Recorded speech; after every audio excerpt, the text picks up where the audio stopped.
In these remote woods, a show of modern military muscle. The Finnish army, joined by units from Britain, America, Estonia and Latvia. This is a crucial juncture for the host country.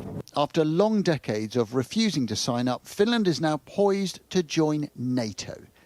The reason? Fear of Russia. The two countries share a border that runs for more than 800 miles. Where once Finns were dubious about NATO, now they are quietly enthusiastic. I think we're going to find a way to keep things peaceful. By joining NATO, I guess. I'm saying yes. I think it's a good thing. We can just bring more to NATO and NATO can bring more to us. Not far away, the British Challenger 2 tanks, the biggest in this exercise, here to practice and to extend an overt hand of friendship. It's good to learn from each other, and as every country does it slightly different, so it's nice to see how they would go through with some actions compared to how we do. It's definitely good for learning.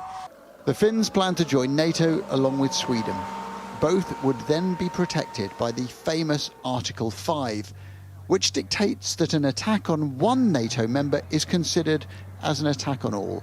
It is exactly the sort of concerted response Russia feared. It's now threatening to deploy troops and even nuclear weapons to the Baltic region.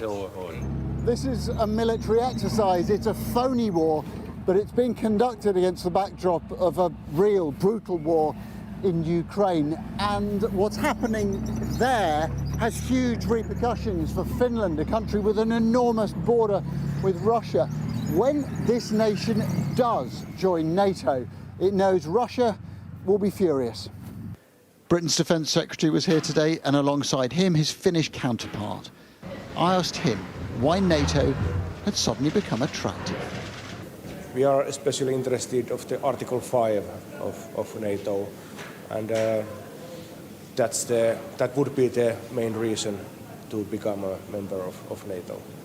Nobody wants to tell Finland how to behave, but it's clear Britain sees value in a bigger, stronger NATO bloc. The security of Europe is very important for us all. The security of Scandinavia and Nordic countries is incredibly important because it is our flank, and therefore we will do whatever necessary it is to stand by our friends in the Nordic countries. Britain is not alone in its enthusiasm. The momentum behind NATO expansion is hefty, but Russia will react. Weapons and politics will merge yet again. Adam Parsons, Sky News, Western Finland.